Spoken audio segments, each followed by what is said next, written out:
Welcome to the Cocoon launch event. It's my pleasure to begin this conversation today by introducing a dear friend and colleague, the author of the Cocoon, Brenna Maraira Kuch. Brenna, would you mind introducing yourself and how this report came to be? Yeah, thanks, Cody. Hi, everyone. My name is Brenna Maraira Kuch. I use they, them, or she, her pronouns, though I prefer they, them. And I am currently on Manahoac land in the Washington, D.C. area. So my career background is in human resources and organizational inclusion. And I also volunteer for awesome organizations like the Global Center to further inclusion around the world, particularly for queer and trans people. I'm a huge gender and workplace inclusion nerd, which is how I came up with this project that I spent my weekends on. So a little background about the research. This came about after some conversations at my own job, as we thought, of course, about return to work, and I heard concerns from trans people about that. And so my initial goal was really to find some articles, find some guidance for workplaces that I could share, but I couldn't find anything, of course, because it's all very new. And that's when I decided to do my own research and sort of synthesize some information. Also, in hindsight, I think I related to those who transitioned during COVID because I had undergone my own gender journey and come out as non-binary during a similar time. So this was before COVID, but I was spending a lot of time by myself, actually had time to think, wasn't working for a couple months. So I didn't realize this when I embarked on this research, but now I think that kindred spirit was a motivator. Awesome. Thank you for that introduction and sharing that. I also went through the gender journey through the pandemic as well. So thank you for sharing that part. I think the first burning question that's on everyone's mind is, what is the COVID cocoon? Could you explain more about that? Yes, I'm happy to. So this cocoon, or chrysalis if you're a butterfly, basically refers to the time that a lot of us spent in pandemic mandated isolation. But of course, this refers specifically to people who spent that time going through a gender transition. It's really cool to see this happen on a much greater scale than we saw before. Maybe it was still happening, but we didn't necessarily observe it. And then we realized, for better or for worse, it's because many people were actually able to spend time thinking about their true selves, thinking about their gender, because what else were we going to do? We couldn't leave the house, right? So in preparing for this report, I surveyed 18 people who had transitioned during the pandemic. Of course, everyone's stories were unique, but there were some definite themes that I found about why the pandemic helped them to transition, why this cocoon happened. So the first one is they really had, like I mentioned, the time and space to really think about their gender. A lot of people for the first time ever, because we're so busy all the time. 2 was having a safer space from transphobia and discrimination. So for some people working remotely, not going out with friends to restaurants, et cetera, wearing masks so their faces were covered. So this is a big part. 3 is having more control over how other people saw them, especially again for those working remotely. Maybe they could turn off their cameras and present as their true selves at work and not have to deal with any of that discrimination. And then 4, there's just this continually increasing representation, not necessarily critical mass, but there's certainly more. And so the ability to see language, to see examples around gender, being able to see those describe their experiences was helpful. It's so interesting because it's balancing both disruption of our lives and systems and also transformation. It could be a moment of transformation, and kind of knowing that tomorrow is International Transgender Day of Visibility. Can I ask, why should employers and workplaces care about it at all, and why specifically now? Yeah, so they should always care about it is my answer. So trans and gender diverse people have existed for millennia. We're not going away, right? It's not going to go away. So if this paper shows us one thing, it's that more and more people are coming out thanks to COVID, thanks to having representation, thanks to being a part of an increasingly inclusive society, right? Like people are talking about this normally where they wouldn't have 20 years ago. So even if you don't have an out trans person at your work now, you probably will in the future, or you might now and you just don't realize it. So we know that creating a workspace that's inclusive and engaging for everybody increases productivity and profits. So continuing to knowingly discriminate against trans people or refuse to include them is not just unethical, it's also bad for your business. And then additionally, staff of all identities are increasingly expecting to work for employers who value diversity, equity, and inclusion more than just performatively. And so they're even turning down jobs for employers who don't align for their values. So even if you don't have any trans staff at work now, your cisgender staff see your policies and your culture, and they are also demanding that employers do better than they have in the past. We were talking a little bit about like performativity and what it actually means to have meaningful inclusivity and practicing that as a ongoing process rather than a product where it's just checking off the boxes. So I guess, and this report is partly from the voices of gender diverse people. So what are some of your key findings from your research? I can't hear you anymore. Oh, can you hear me now? Testing. Yes. Great, okay. Yay, good. What were some of the key findings from your research? And actually, what does it mean practically for organizations? Yeah. Also, I think my internet connection is unstable, so that could have been my fault.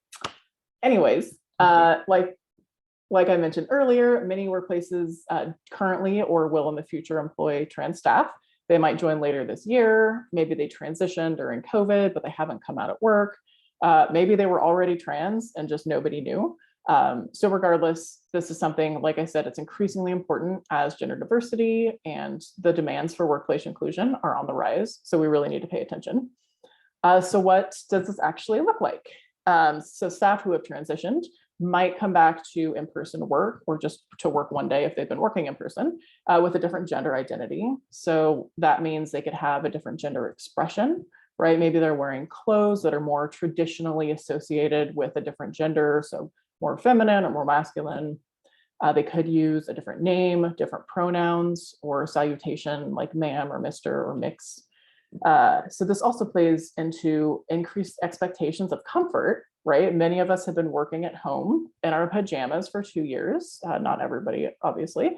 So being able to just wear clothes that are comfortable and gender affirming is a really big deal, but gender diverse people have not been able to do that historically. Discrimination against gender diverse people is really huge in society in general, as we all know, but especially in the workplace.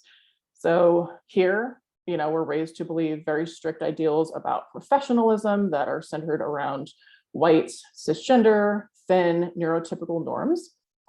Trans people face a lot of discrimination for violating those social gender norms. And this has a really big impact on their ability to just do the same work at the same level as other staff. It also impacts their career progression, which of course is their lifetime income as well. Trans people are far more likely to live in poverty versus their cisgender groups.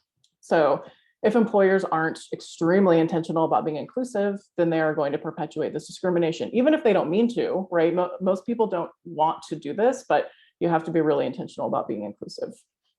And then lastly, this research found a lot of employees want to keep working remotely because they can avoid things like bathroom drama or being misgendered or discriminated against by coworkers or clients, or being explicitly or even implicitly required to present as the wrong gender, right? That conversation of professionalism. So we see a really big change in expectations for remote work in general, right? It's happening right now in a lot of places, but this certainly plays into that. Yeah, for me, of like being someone that's transitioned during this time, of the question about what spaces are safe and when and how and who is on the call or email, or all of these things about when I can use all pronouns versus certain pronouns or wear certain things. So really interesting, and I really connect with those findings. How about some key recommendations for those on the call that want to do something going forward? Yeah, so I would love to summarize everything, but we don't have time. So key recommendations are broadly broken out in the report in 6 categories, so please check out the report. So the first sort of category is policies. So this is having a gender transition policy, ensuring your dress codes and your bathrooms are inclusive, making sure like all of your non-discrimination policies explicitly protect all LGBTQI+ people, but especially gender diverse people. In fact, a Global Center report that will be launched soon showed that the most important workplace support for LGBTI plus people is the presence of inclusive non-discrimination policies, basic level here. So second are practices, and these support policies, but they're generally less formal, right? A gender transition policy is like a document or a piece of paper. So some practices can include asking everyone for their pronouns and their salutations, no matter what they look like. Making sure to collect data on trans and non-binary people when you do your gender data, and then actually put that to use. So third is culture and communication, and this is generally directed at leadership, but it's something for everyone to participate in, especially if you are in HR or in DEI. So this means leading by example and respecting and correctly referring to trans people. This means proactively telling staff it's actually okay for them to be trans or to not conform to whatever the social gender norms are. You might not be surprised, but this literally never happens in workplaces. So what would it mean if that did happen? And then it could also mean making sure to ask people what they need and being willing to listen if somebody is going through a transition. So fourth, education and training. This is not the only solution. So many times we hear, oh, we'll just have a training and it's fine. No, it's not, but it's still very important.